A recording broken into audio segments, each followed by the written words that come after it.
మన న్యూస్ 9కు స్వాగతం.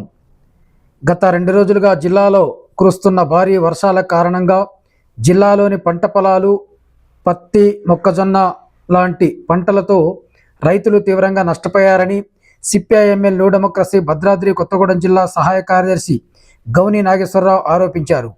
భారీ వర్షాల మూలంగా జిల్లాలోని రైతులు వేలాది ఎకరాల పత్తి చేనులు, మొక్కజొన్న, వరి పొలాలు నష్టపోయాయని, కొంతమంది వ్యక్తులు వాగులో పడి కొట్టుకుపోయి మృతి చెందారని, రోడ్లు, కల్వర్టులు కొట్టుకుపోయాయని, దీంతో ప్రజలు తీవ్రంగా నష్టపోయారని, వాగులు, వంకలు పొంగి పొరలడంతో రాకపోకలు బంద్ అయి తీవ్ర ఇబ్బందులు ఎదుర్కొంటున్నారని, వందలాది పశువులు కొట్టుకుపోయి మృతి చెందాయని ఆయన అన్నారు.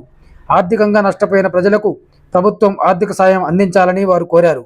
ఈ కార్యక్రమంలో ఏఐకేఎంఎస్ జిల్లా కోశాధికారి చెక్కుల రాంబాబు, నాయకులు శ్రీనివాస్, నరసింహరావు, రాజేష్, వెంకన్న, మల్లేష్, రామస్వామి, రమేష్, గోపి, మహేష్ తదితరులు పాల్గొన్నారు. కరెంటు మోటార్లు కొట్టుకుపోయి పశు నష్టం జరిగి గుడిసెలు కూలిపోయి, ఇండ్లు కూలిపోయి, మానవ నష్టం, పశు నష్టం, అలాగే రైతాంగం మొత్తం తీవ్రంగా నష్టపోయినటువంటి పరిస్థితి ఉంది. వేల ఎకరాల పత్తి పంట భూస్థాపితం అయిపోయింది. వేటలు పెట్టి కొట్టుకుపోయి రాళ్ళు తేలి, ఏర్లు తేలి ఎటు పనికి రాకుండా రైతాంగం మధ్యలో నిలువున మునిగిపోయినటువంటి పరిస్థితి ఉంది. కావున ఈ క్షణంలో, ఈ తరుణంలో రాష్ట్ర ప్రభుత్వం జోక్యం చేసుకొని ప్రతి రైతుని, అలాగే పని లేకుండా నష్టపోయిన కార్మికుల్ని అందరినీ ఆదుకోవాలని చెప్పి కోరుతా ఉన్నాం. అలాగే నష్టపోయిన రైతుల్ని ఆదుకోవాలి. రేపు సాయంత్రం కలెక్టర్కి వినతి పత్రం ఇవ్వాలని చెప్పి భావించాం. కాబట్టి వినతి పత్రం ఇస్తానికి అందరూ పాల్గొనాలని చెప్పి కోరుతా ఉన్నాం.